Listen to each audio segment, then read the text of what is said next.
I find your lack of faith disturbing.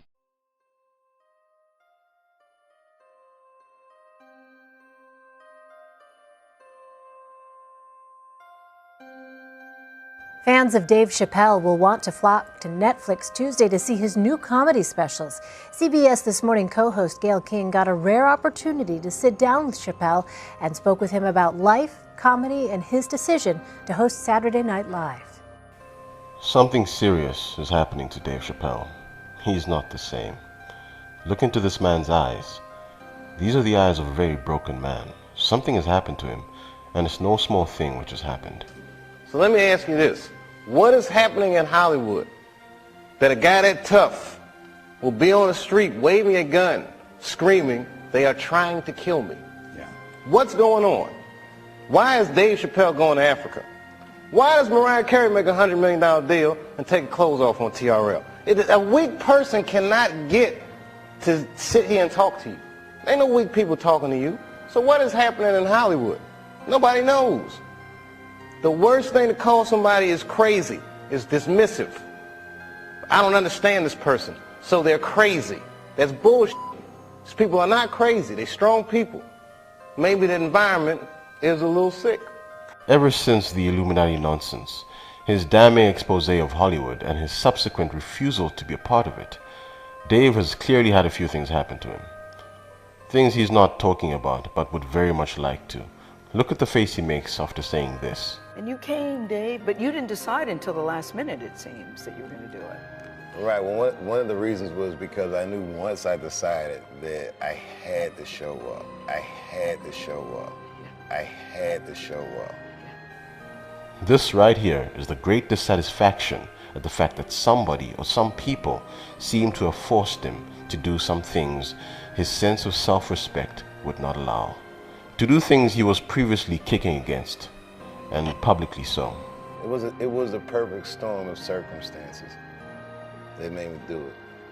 They made me do it. They made me do it. He could not have made it any more obvious than this. Dave Chappelle is clearly trying to tell us something, and immediately after making it obvious that he's being forced to do something which he doesn't want to do, he looks around to make sure that he's safe. He does this repeatedly.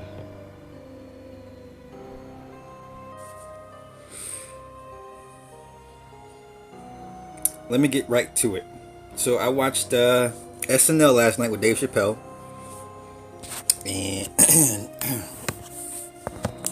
and it was hilarious, as I expected it to be.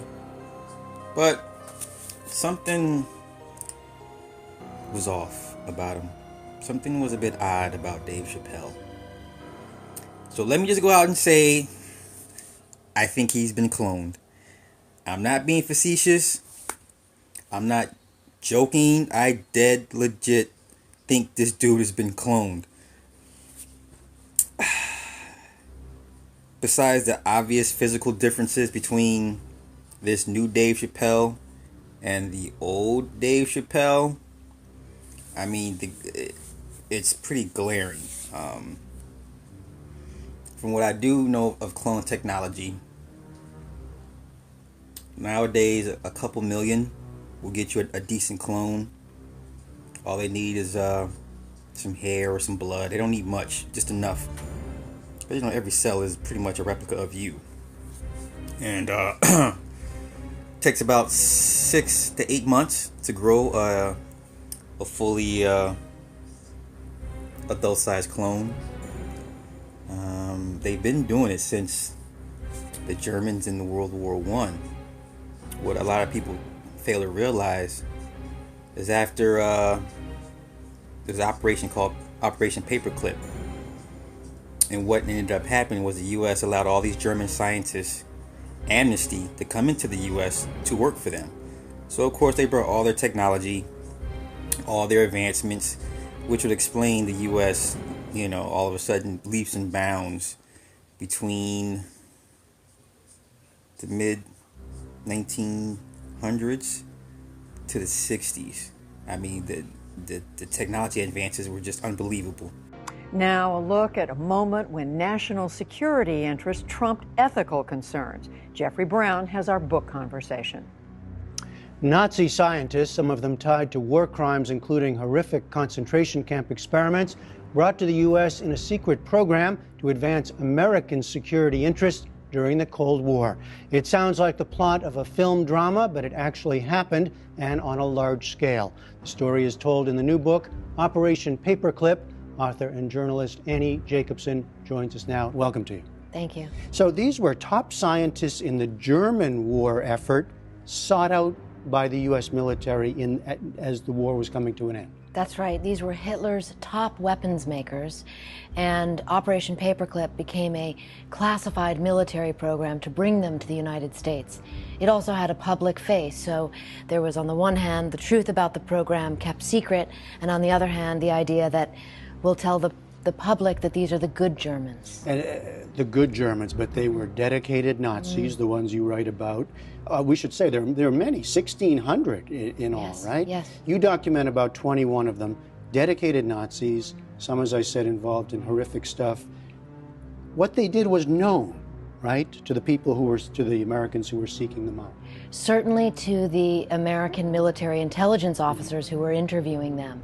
The idea that they were involved in war crimes was really necessary to be kept secret, and that's exactly what happened. And so in the book, I think I unveil a lot of the truth about this program that has remained clouded for decades. So give us an example of one of the figures that intrigued you. Well, I think one of the worst case scenarios was that the United States military made the decision to bring Walter Schreiber. This was Major General Dr. Walter Schreiber, the Surgeon General of the Third Reich. He wound up at a military facility in Texas. Hi, welcome to the JT Anti-New World Order movement. You're here with Camille and myself, Katrina, and Billy. Hey, hi, I'm here. Billy is here. And we're going to, we finally do have our guests we have been hoping to talk to. We finally have her here to talk with us. She is she wishes to go by the #1 original Negan's Girl, and she is the family member, the first cousin of actor and comedian Dave Chappell. And she is here to regale us with the facts regarding what happened to Dave Chappelle from the time that he walked away from his Comedy Central show to now. But she wishes to have her voice remain anonymous, so her voice will be distorted to keep her anonymity. So we have her here, and without further ado, Negan's Girl, the mic is yours. As some of you may know, David had the Chappell comedy show. And David was doing good on that show. I mean, he was doing great. And David loved that show. David has always loved to make people laugh. And, laugh sometimes until your stomach hurts or tears come out your eyes. He was very, very funny. And David has always been a funny type person ever since the time he was a young boy. Much, much younger. And even when he would come to family reunions, he would always, he would be the in the spotlight making the family laugh, just laugh. And this is something that he always wanted to be, a comedian, to make people laugh.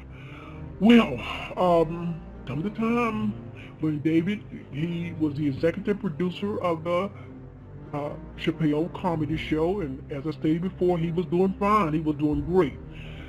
But David knew he had to be responsible for his wife, his children, his mother, and the farm, and for the rest of the members of the Chappelle family. And so he had to take things very serious and take the responsibility very heavy or high.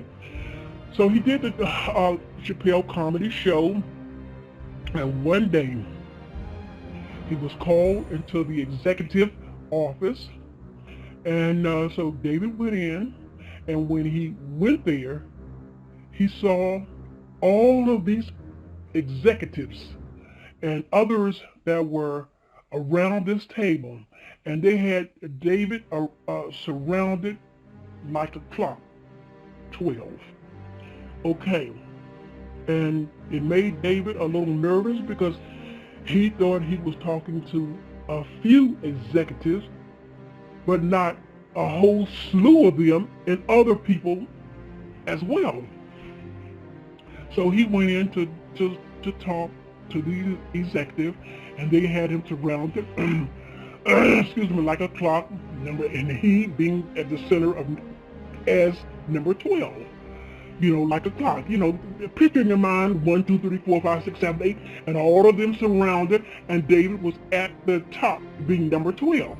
Okay, now do you get my drift now? Okay, so now, and I also want to say this as well, before I really get into detail about what they said and what they did to David.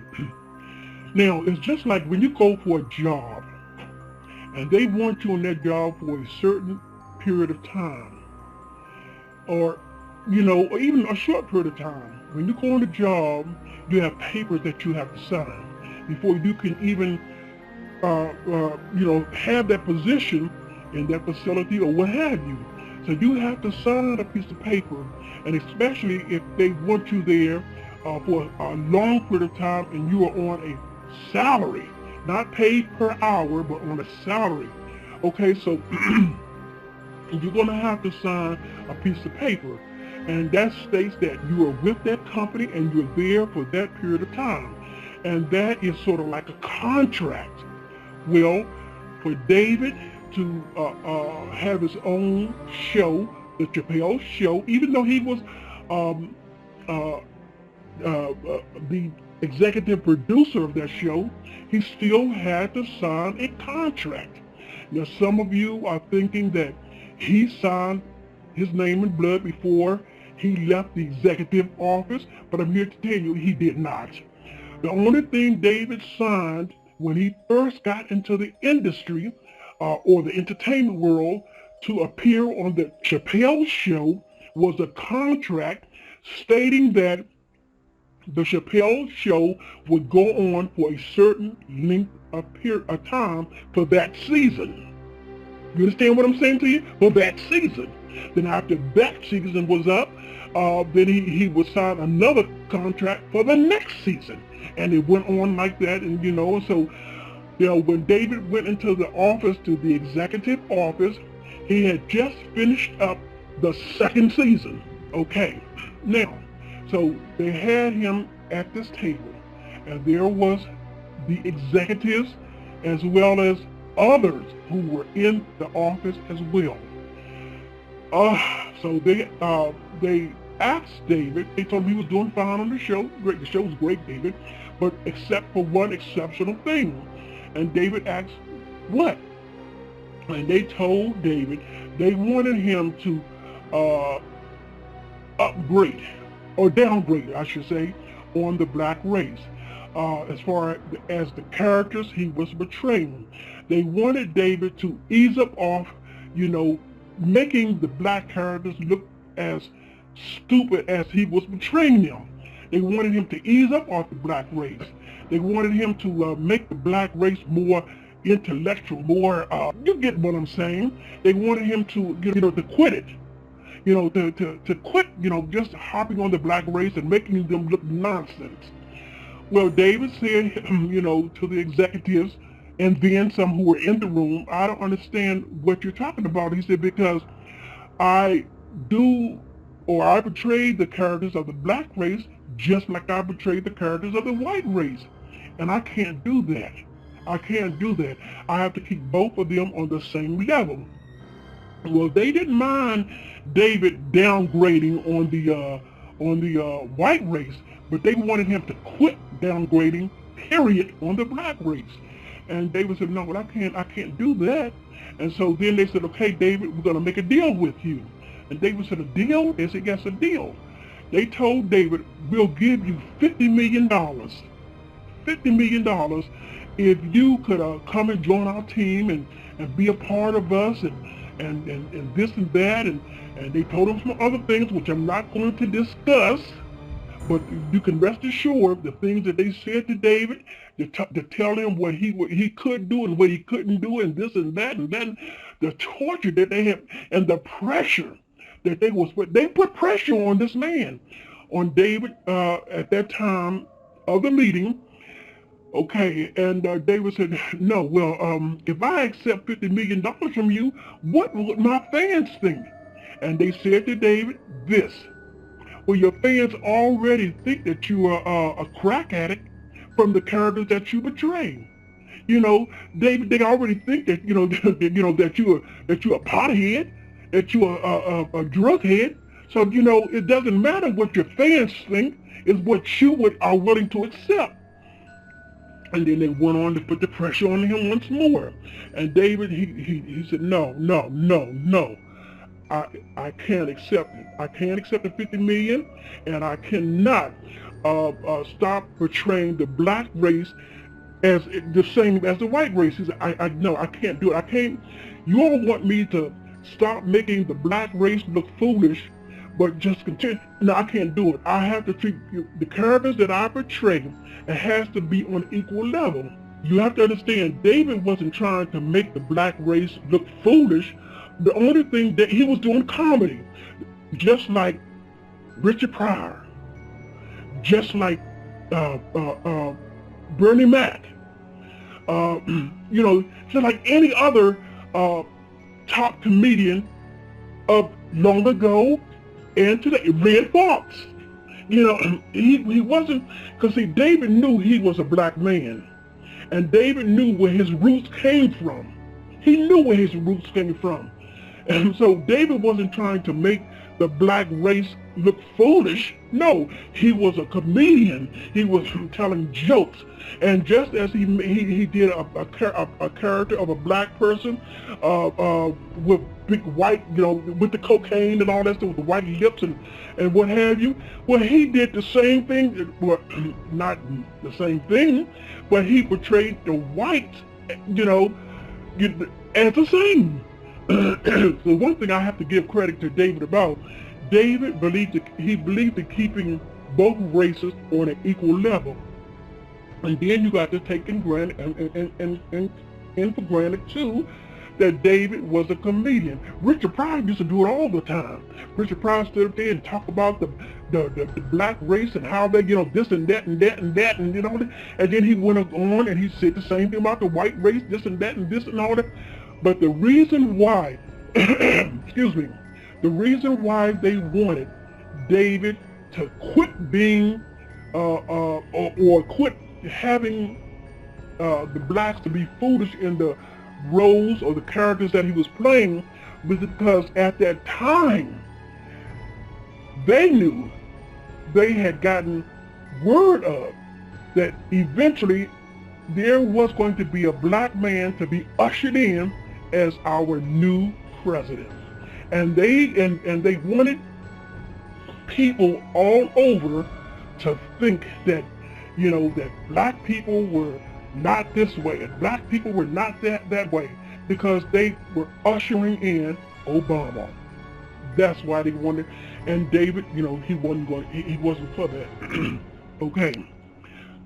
So David told these executives, David told these executives, he said, well, let me think about this thing for a while. He said, because I can't give you an answer right now. He said, because all that you have said to me, is something where I got to think about. He said, I just can't give you an answer right now.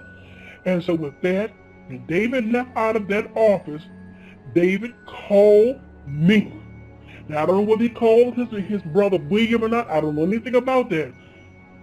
But David called me and told me everything that they said to him in the executive office.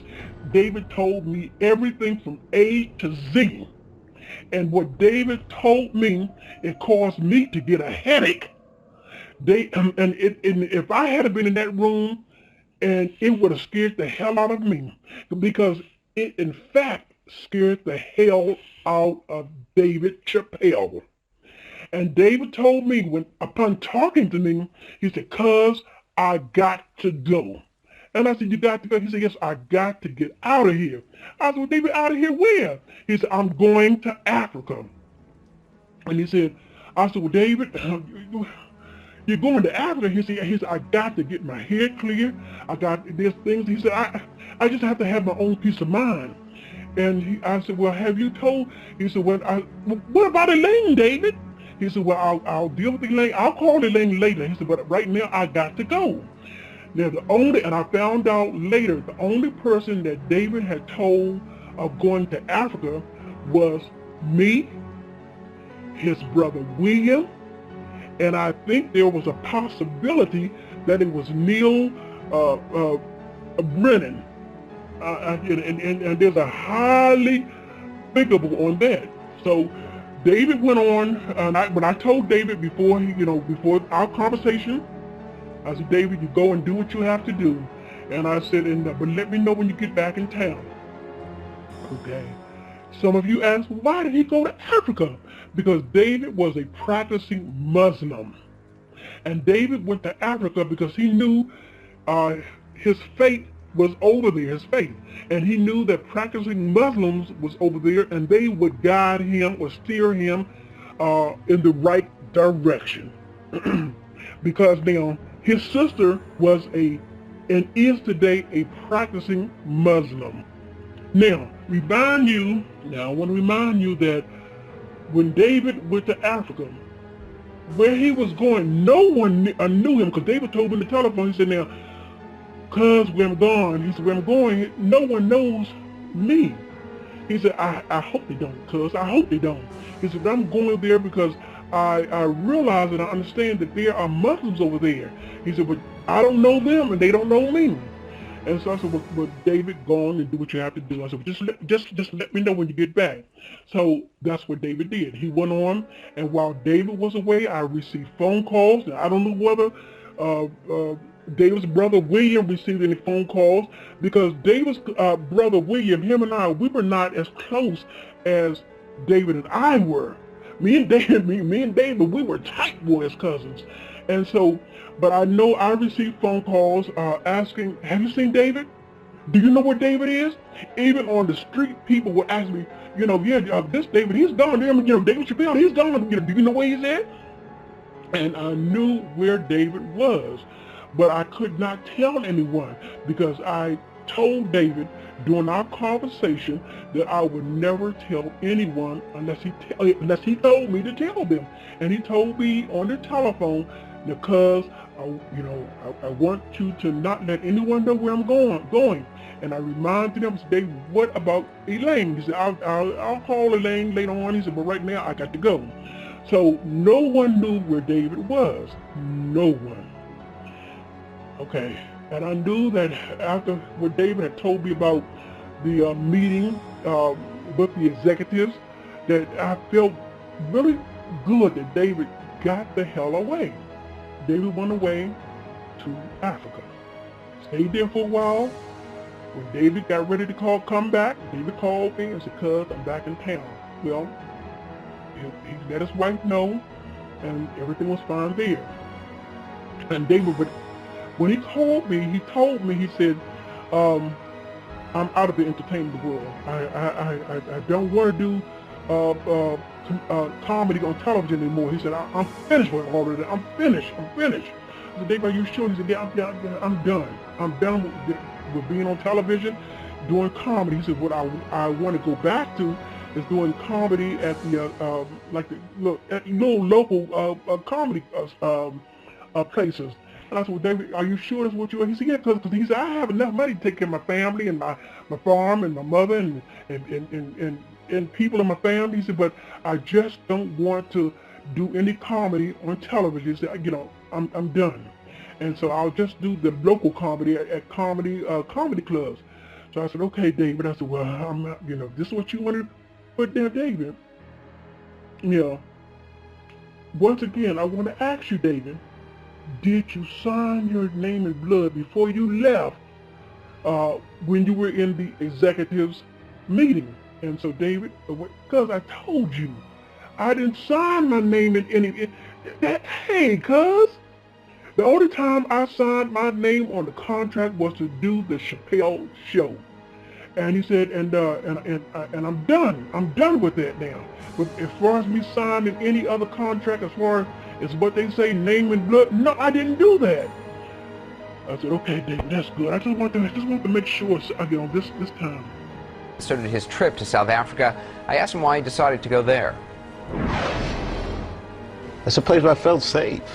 You know, it's like it's far away. There's no Comedy Central there. Nobody's gonna say I'm Rick James, bitch to me in Africa. And I can kind of just think about. Did anyone, by the way, say that to you? No, I was kind of waiting to. I would have been impressed. But I was just kind of. Oh, I'm Rick James, bitch. Oh man. But I think I just wanted to. You know, I needed a context where I could reflect, and I felt like things around me was so chaotic. Like I was just overwhelmed, and I didn't tell anybody I was going. Which is one of the reasons why I'm so surprised it became a media storm, because I still don't know who tipped the press off. Really?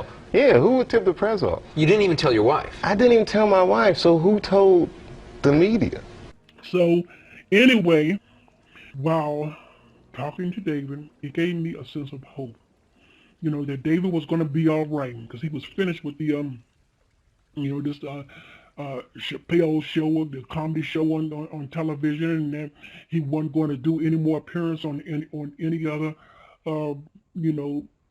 show. And so it gave me a sense of relief for him.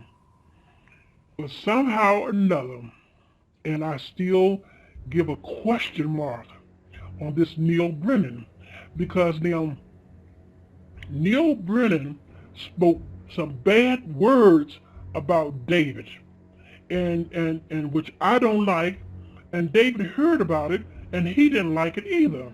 And so, because Neil Brennan was supposed to be one of David's buddies, and for him to say, to make a statement like he did, it was wrong. It was wrong, and I didn't like it, and the rest of the Chappelle family, we didn't like it, they didn't like it, and David didn't like it either.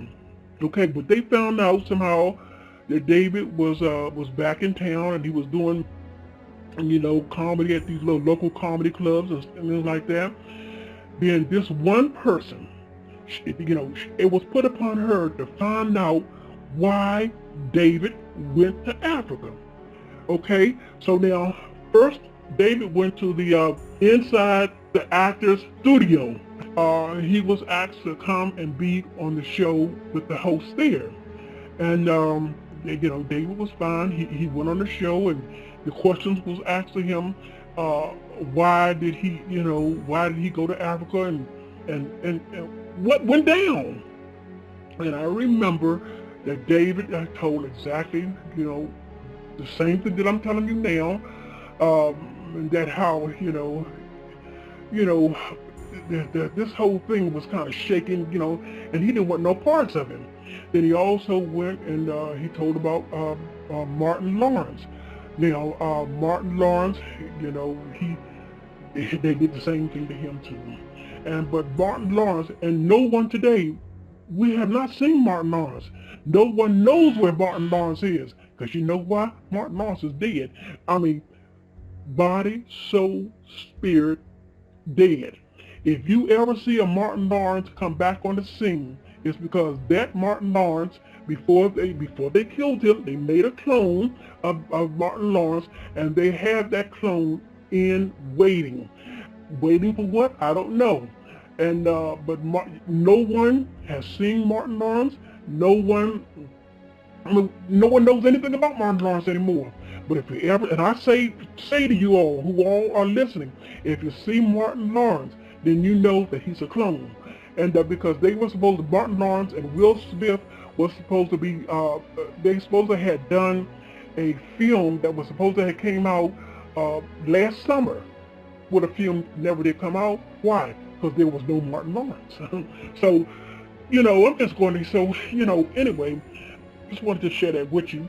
But Dave Chappell went on stage with, and was in the audience. It was a group of young people there who were interested in becoming comedians or becoming actors or what have you.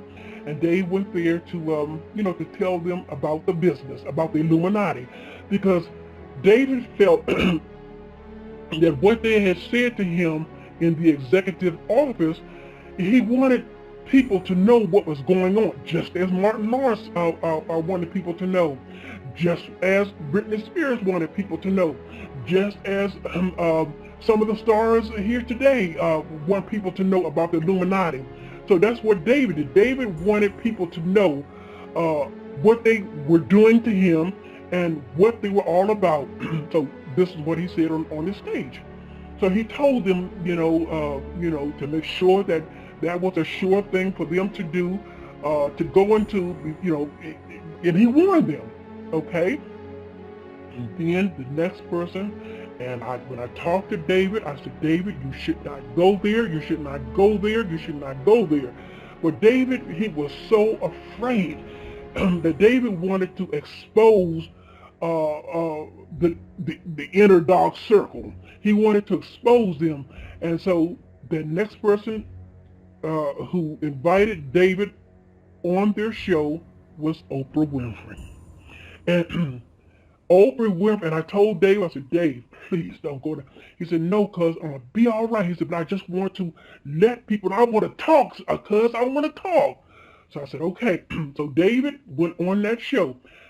And now, and if you notice or not, when David was on that show, on Oprah Winfrey's show, Oprah was trying to coach him along and saying to him, but you did, you were stressful, weren't you?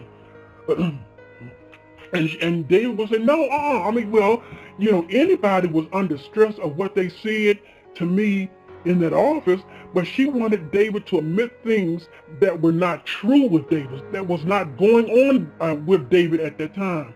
And if you watch the taping show of Oprah and David, if you notice or not, David was looking around to make sure that no one else was coming in behind him. David was fearful of even being on the Oprah show.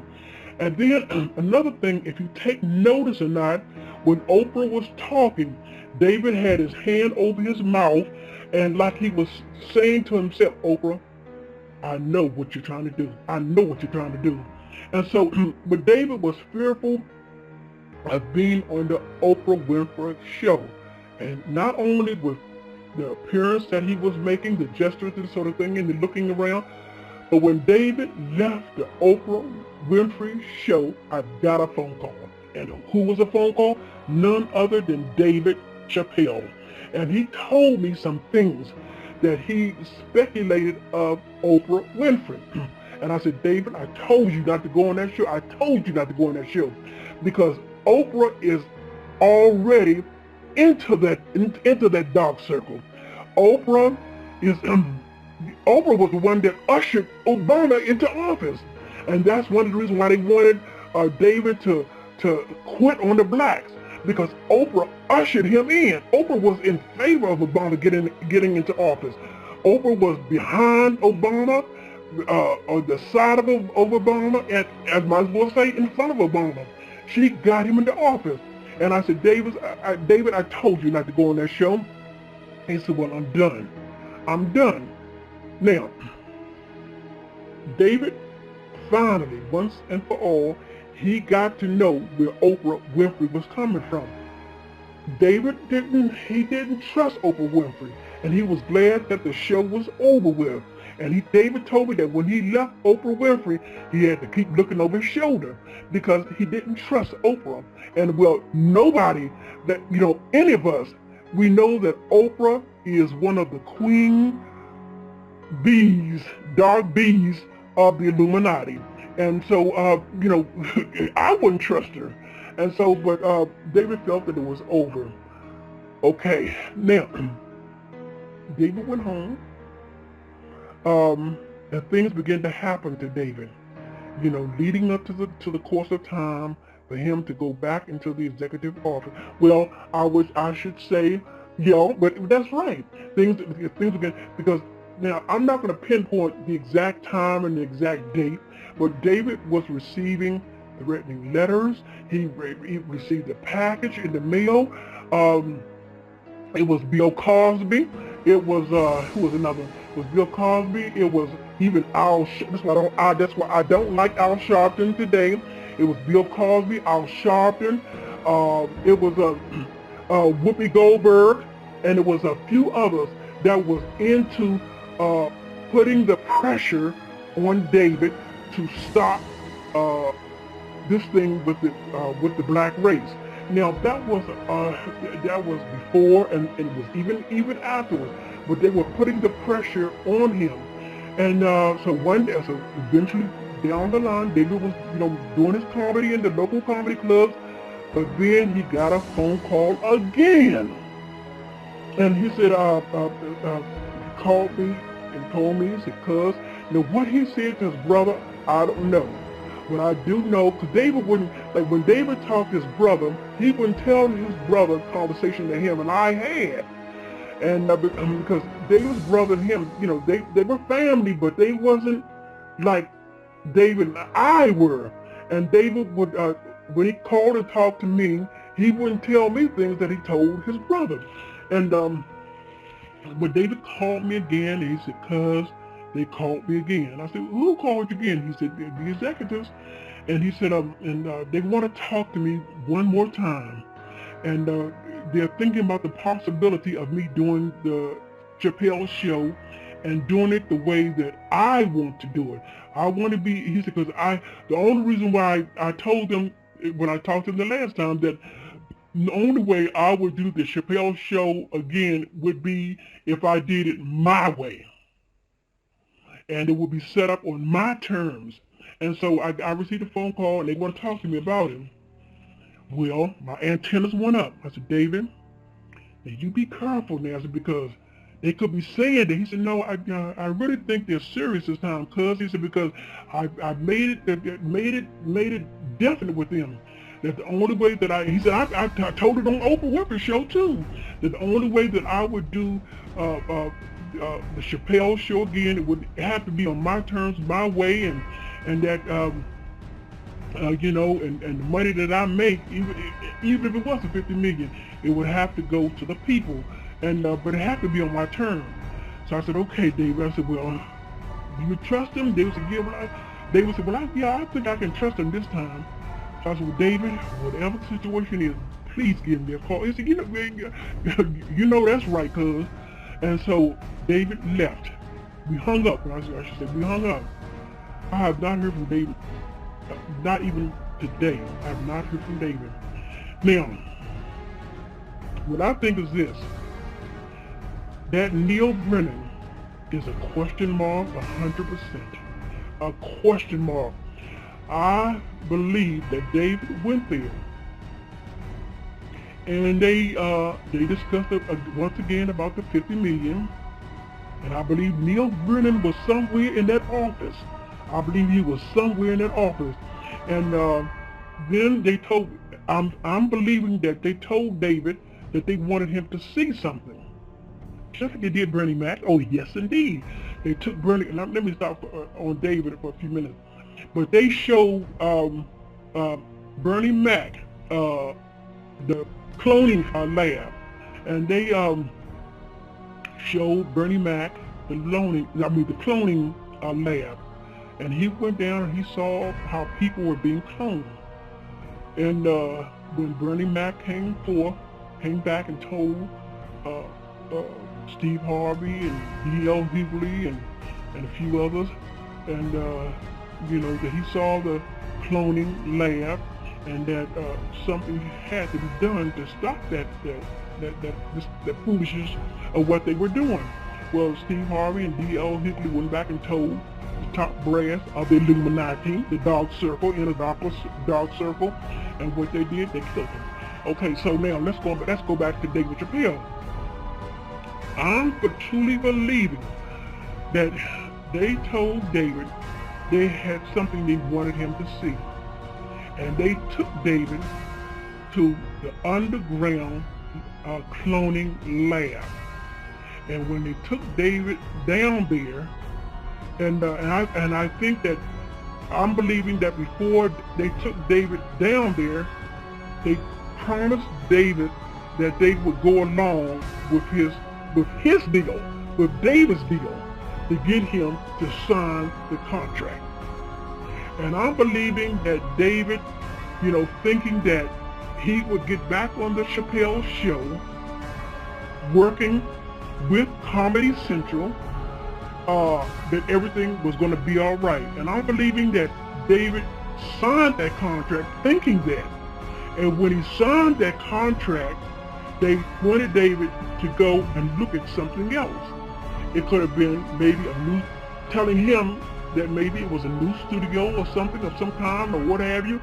But they got David, after signing the contract, you can say in blood, and David thinking that he's just signing the contract because things were going to work his way. And then once he signed the contract, they took him someplace else, and the place that they took him to was to the underground lab. And when they got him down there, they cloned David. And when they clone a person, and I want you to do your research, it's not like cloning, it's not like when a woman gets pregnant and they either eject her or, for her to have a clone or the baby girl, however that goes. It's not like that.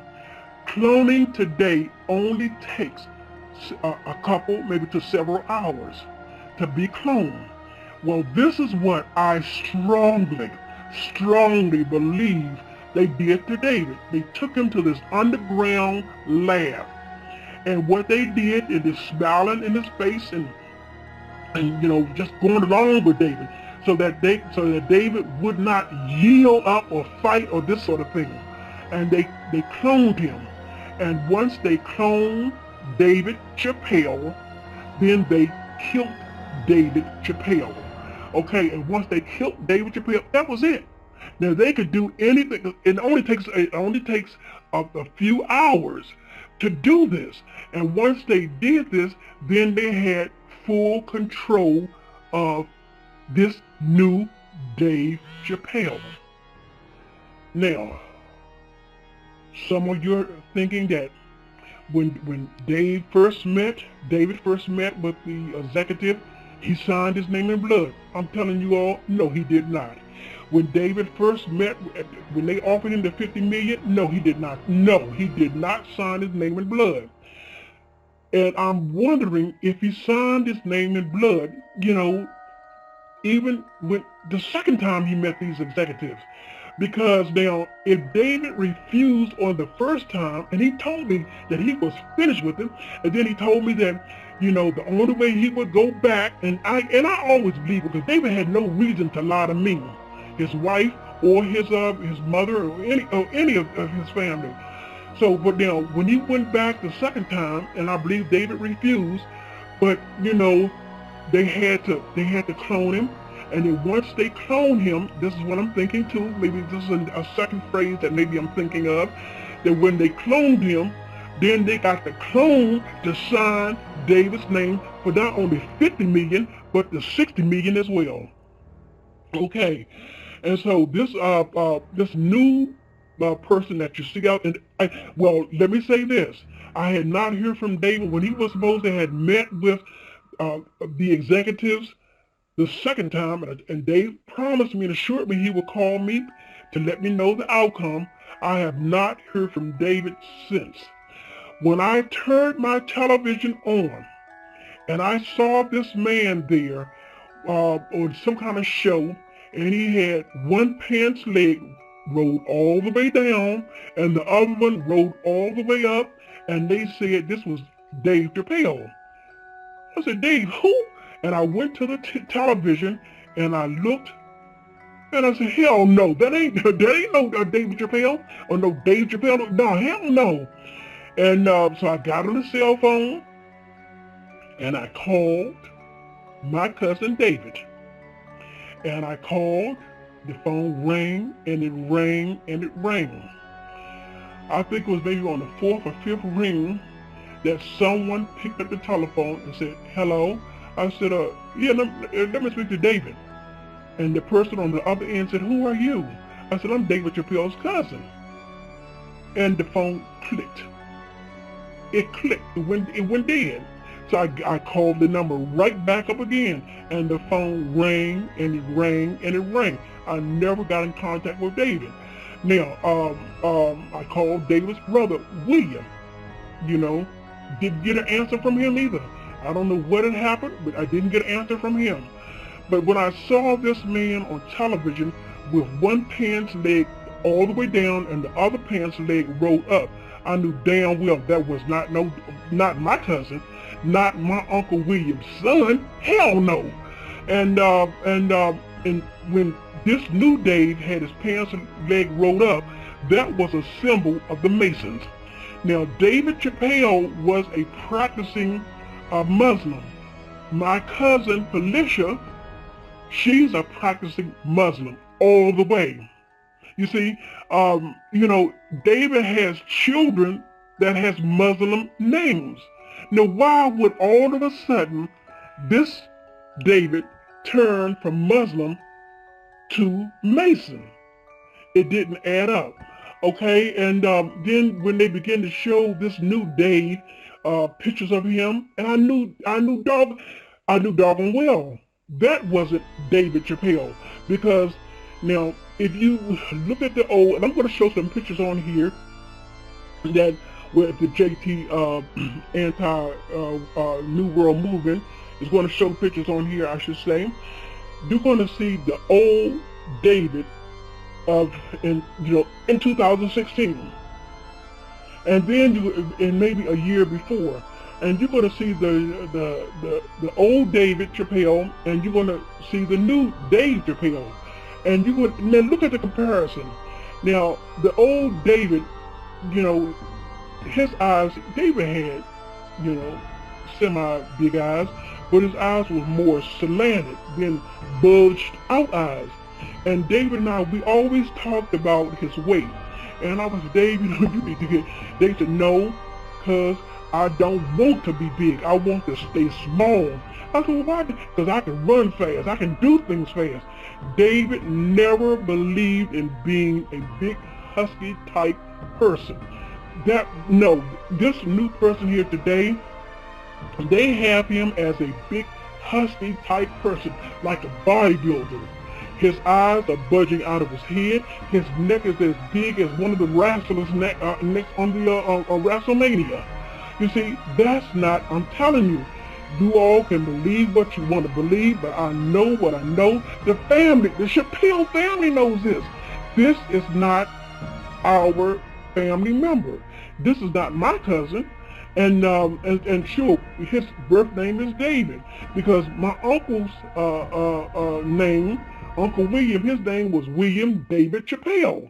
Okay, so William, his son, is named after Uncle Williams, but David was named after the middle name of my uncle. And so now, so people would call him David, and some would call him Dave. It didn't matter. David would answer to David or Dave. But this new Dave that they have out, it looks nothing like the old David Chappell. David would, you know, when David was the old David, he would have like a mustache. The new Dave, they have a mustache, but you know, a slight mustache, but it looks like it's painted on his face. You know, it's not the, you know, it's not the mustache that the old David Chappell you know, had. And so, you know, now when they did David, made him a clone. Now, this is the thing now. They knew that his wife and his children and his mother would know the difference. If they had, once they cloned David Chappell and sent this new Dave back home, they would know the difference. This is not my husband, this is not my father, and this is not my son. So what they had to do, then they made threats to David earlier about taking out his wife, his children, and his mother. They told David at one time, this was all after they asked David to quit smashing on the black race as far as the character that he was playing on the Chappelle show. And they told David too that if he didn't stop, they would take out his mother, they would take out his wife, they would take out his children. And so now they knew that once they cloned Dave or David, whatever you want to call him, but I know him as David, that once he goes back to Ohio, the family would know that this is not the man. This is not, no, hell no, that ain't my husband. Because now you have to go to, it's a man of Russia, Putin. Because Putin is cloned too, whether you believe it or not, but you do your research and find out these things now here. And when Putin was cloned, his wife said, when they send him back home, she said, she got on in front of the cameras, she told everybody, this man is not my husband. She said, no, this is not my husband. This is a different man. And she saw the difference that this man had brought forth. Well, she was beginning to run her mouth a little bit too much. So what did they do? They didn't do it until Putin's wife was going to divorce Putin. And so what did they do? They cloned her. They cloned her. And now if you ask her if Putin is her husband, she'll tell you, yes, that's my husband. And if you do your research on it, you'll find statements and bulletins and that where she said at one time, that's not my husband. I don't know who this man is. This is an imposter that I'm living with. And, do your research and find out what she said. And so they figured if they sent David back home to his wife, his children, and his mother, they would say the same thing. So they had to do something. And so what they did, before they sent David back home to his family, they cloned his wife, Elaine, they cloned his children, and they cloned his mama, my aunt. And they cloned all of them. And so now they were able to send David back home to them. And they don't know the difference. And you know why they don't know the difference? Because they all have been cloned. They all have been cloned. And if you go to them and ask them of the things, that I said about David, they'll look at you and say, no, something is wrong with her. She's, and they'll say this. Well, naturally they'll say this. So like they did with Princess Diana. Princess Diana knew so much. And, but what did they do? They cloned her. But see, the brain part of Princess Diana, the original, came into the brain of the clone Diana. And so the clone Diana, because as you know, Princess Diana, the original one, she used to cry all the time. You used to do your research now. She used to cry all the time. She would wipe away tears and this sort of thing. And so the clone Diana did the same thing.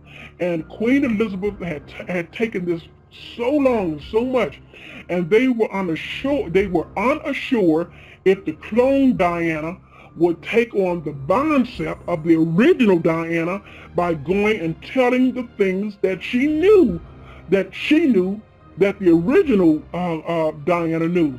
So what did Queen Elizabeth? Now she didn't directly do it, but she had to order sit down. And so what did they do? They had her killed in a car accident to kill off the clone. So there will be no more Dianas to speak of. And so that's why they cloned David's wife, mother, and children, because they knew that David loved his family. And it wouldn't look right for David and all of his family to just all of a sudden, but especially his family to die or something of that nature. So they had to clone them as well. And they're living happily ever after as clones on the farm in Ohio, in Yellow Springs, Ohio. And so, and what they're doing off of this clone David, they're going to use this clone David to make money off of. oh, they're going to push this clone David. They're going to push him and push him. They're going to make so much money off of him until they can't make enough. And once they have made enough, then they're going to kill off the clone. But you see that if you listeners out there compare the original David to this new David, the original David Chappell made people like this man. The original was funny.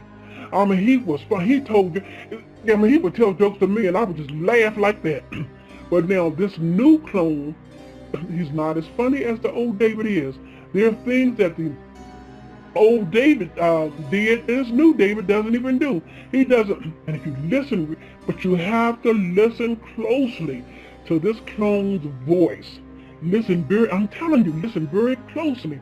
This new clone does not, because I've picked it up and several other Chappell family members have picked it up.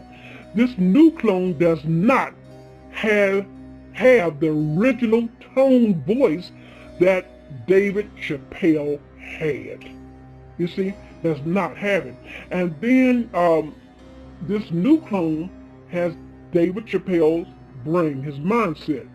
Now, David Chappell, and I do believe this with my heart and my soul, because as I stated before, David and I, we were very, very close. I knew every gesture, every word that David would say. Sometimes I would say something and David would finish it. David would say something and I would finish it.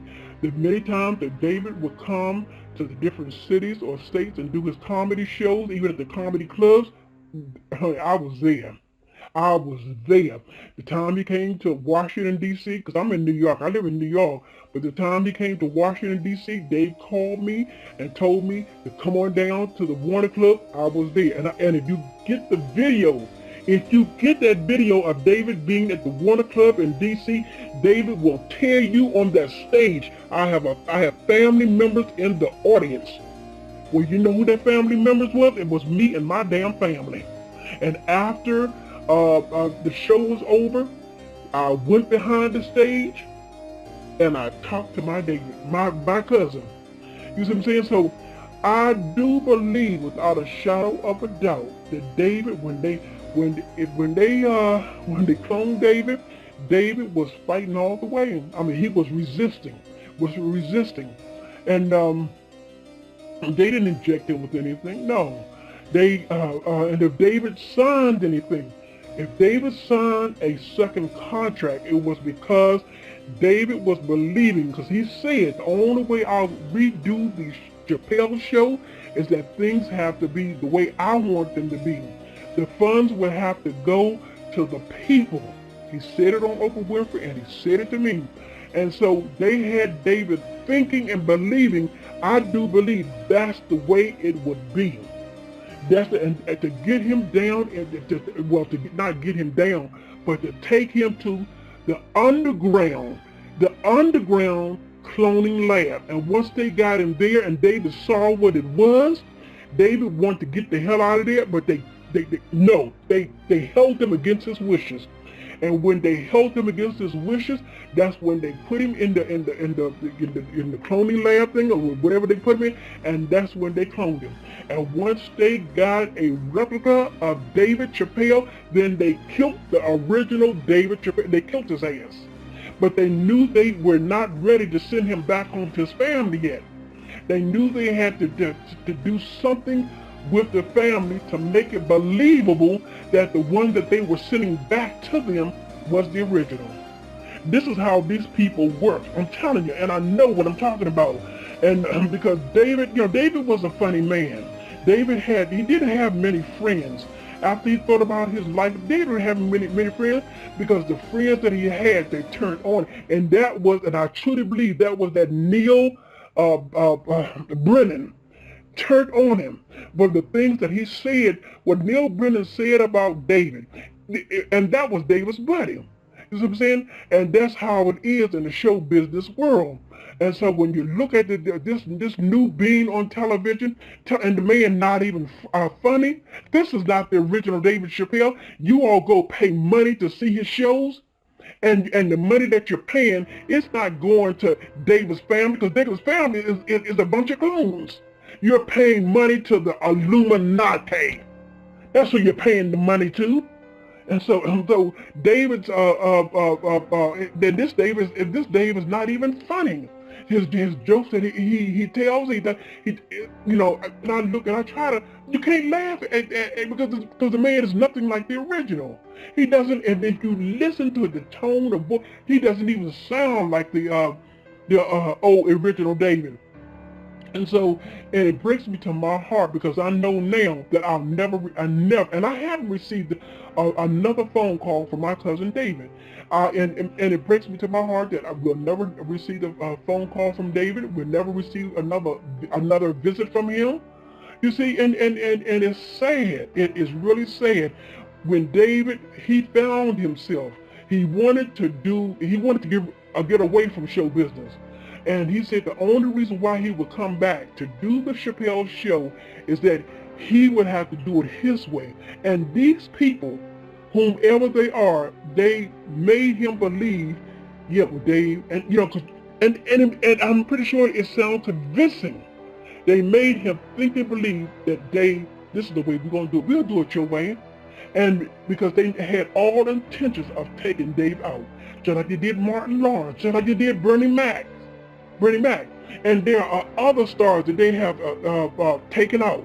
You see, and we think that they have died just in their sleeps, or they, or something of this nature happens to them, or something of that nature happens to them. You see, or they're one way before, and then they come back after a certain period of absence, and they come back a different way. This David has no soul.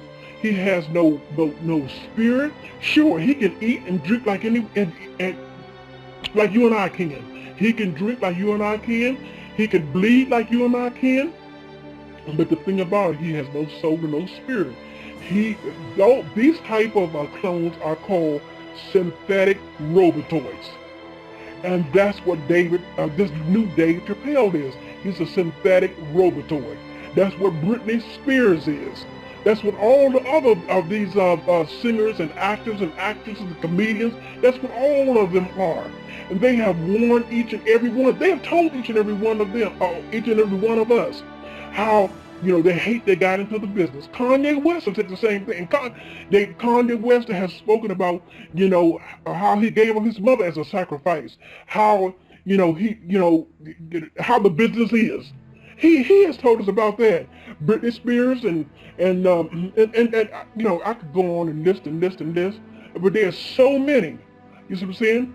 But David, he tried to tell people about the business.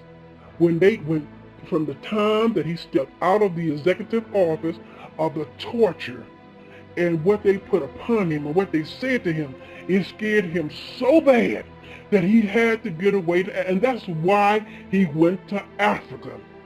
That's exactly why he went. But when he went to Africa, he had not signed his name in blood. So all of you who saying that he did, stop it. You stop it, because he did not sign his name in blood. I know. I talked to the man even after he came out of the meeting with the executive. I talked with him, and I could also tell you, some things that how I really, really know of how he talked to me about the things that went in the meeting, with the executive. But I'm not going to do that. No, I'm not going to do that, because that's why I'm keeping my voice anonymous, because they'll come after me too. They'll come after me. So I'm not going to go into debt as to the things beyond our conversations that David and I had, or the meetings that we have had, or the dinner talks, or the little drinks after, that we've had. No, I'm not going to do that. I have pictures of me and David together, and David, my uncle William, and the rest of the family members. I have pictures of us at the family reunions. I even have pictures of the times that I went to David's show, and him asking me to come on down, cuz. I have pictures of that. You see, but I don't have to prove to you because I know that, the same blood that David had running in his veins and in his body, the original David is the same blood that I have. We were first cousins. This new clone that's out there is nothing to me. He's not my cousin. I don't know this person, so he's nothing. My Aunt Yvonne, no, None of them people on that side, it means anything to me anymore because they're all clones.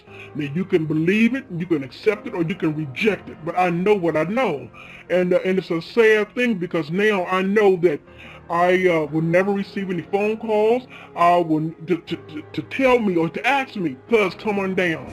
I will never laugh again, especially from him. And there's a whole lot of things that I will be missing out that comes directly from David to me. And so you all out there, you made your own thoughts, your own theories,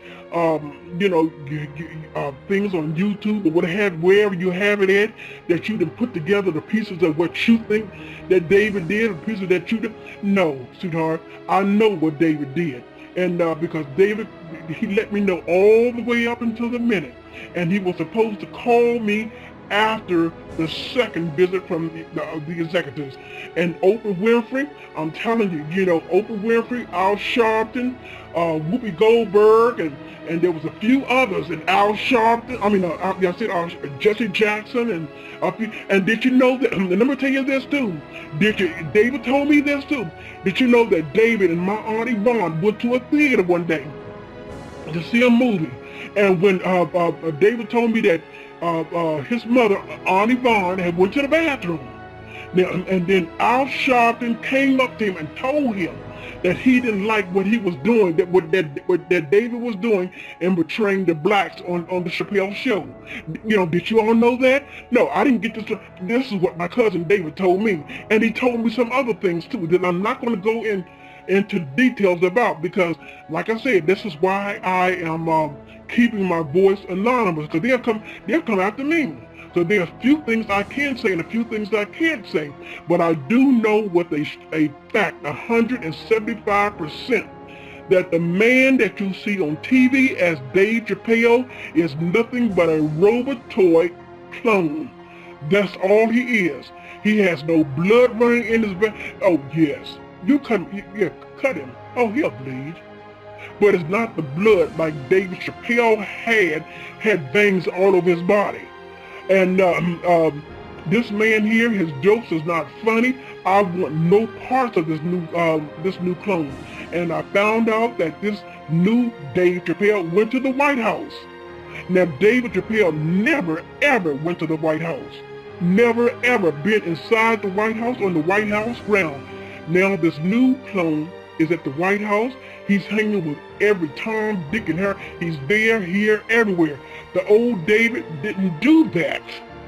The old David didn't do that. That's why he bought the farm in Ohio, to have his freedom, to have his privacy. Sure, when it needed be, yeah, he was around certain of the people that starred on this Chappelle show. And David was crazy about Charlie Murphy. Yes, Charlie Murphy was another one of his buddies. Now, this new clone David killed Charlie Murphy, had Charlie Murphy killed.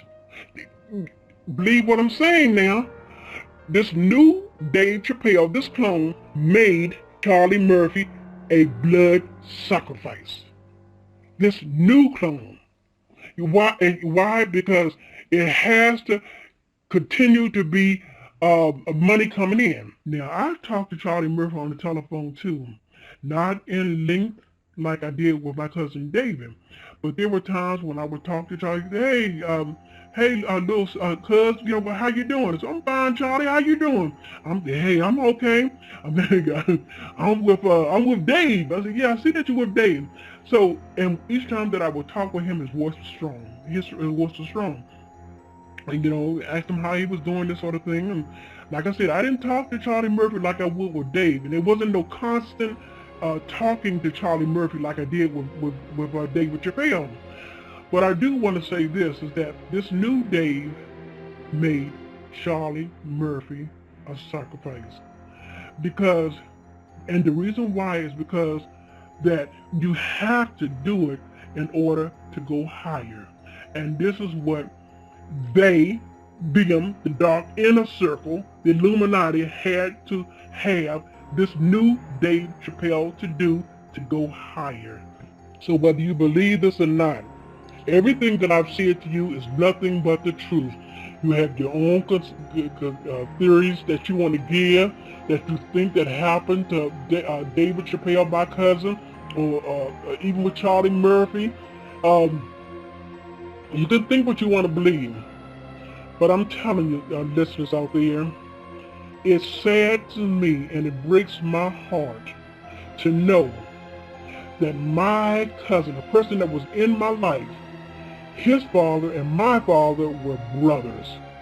And it hurts me to know that the child that my Uncle William gave birth to, well, his wife did, is no longer here with us anymore. And they are perpetrating this new clone. And I consider him as a demonic spirit. That's all he is. He's demonic. He has no spirit. To portray himself as the original and ongoing David or Dave Chappelle. So I wanted to come forth to let you all know the truth. Now, you can say, I'm just like Billy here on the JT anti-New World Order. I'm just like Billy. You can say what you will and may say about me. And as Billy said once also, you can call me crazy and you can call me this or call me that. But you or no one else will ever erase the memories that my cousin David Chappelle and I had together.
A lot of people that find out about this cloning stuff find it very frightening. And yes, it is scary. And a lot of that fear comes from the fact that we've been programmed to believe that we're the only sentient beings on the planet. On the plane. Some people ask me, if the Earth is flat, man, like, are the other planets flat? Are the stars flat too? You can't hold on to old, obsolete beliefs that you've been taught. Like, everything that you've been taught is a lie. It's programming. Shouts out to all the people who bought telescopes and who got, the cameras with the super zoom so you can actually see it for yourself. You can see this for yourself. I also get asked a lot, am I a clone? From my understanding, Donald has seen a clone of me in the cloning center. I am memory suppressed, however, I do have memories of what fit the description of the cloning center and the arena. Some people say, are you controlled opposition? Why are you just now talking about cloning? Why are you just not speaking up on these things? You're right to think that, but take this into consideration. If you're familiar with my song Missing, Dr. Aiden, The Watchers, my new black mixtape, you know that this is not my first time speaking out. I'm just now learning about cloning. Like, I just found out about it a couple months ago, and I was scared as fuck.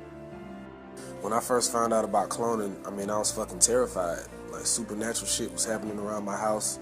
I was jumping out of my sleep, seeing shit. I got all types of knives and guns hanging out of my mattress and my pillows and shit. Like, I had to beef up my security. I was really scared for my life. I literally had to face the fear of death. I thought that when I spoke out about cloning, they were gonna kill me. Like, I swear to God, on mom. The first time that I contacted Donald, there was a tremendous amount of interference. I mean, the footage got distorted. There were helicopters and planes and shit flying over my house. Airplanes. That song was written and produced before I ever got a hold of it. It was actually intended for Lupe. Y'all gotta understand how this shit work in this industry. Like, this shit is all set up. Like, talk to Lupe about airplanes. He'll tell you. Shouts out to Lupe. And also, too, y'all need to pay attention to these other celebrities when they're leaving hints. They're leaving clues all over the place. Everybody can't talk. Everybody can't talk because, you know, they got kids or, you know, they made some type of agreement. But pay attention. Everybody who's in this shit or who's in this industry or who has a clone is not evil or malicious. Some people just got born into this shit, like me. So, I'm still here alive. I don't know why. I don't know why I can talk. Maybe it's because I have some type of amnesty. Or maybe it's because somebody extremely, extremely close to me is a Mason, and I'm protected in that sense. I don't know. But if they wanted to do something with me, I wouldn't have even gotten this far to telling y'all about cloning. So to the people telling me, Bob, I fear for your life, y'all don't worry. I'm in good hands. Just continue spreading the word. Thank you for watching Up TV. If you like this video and would love to see more, check out these great videos here. And don't forget to subscribe to Up TV and Up TV 2 for even more great videos.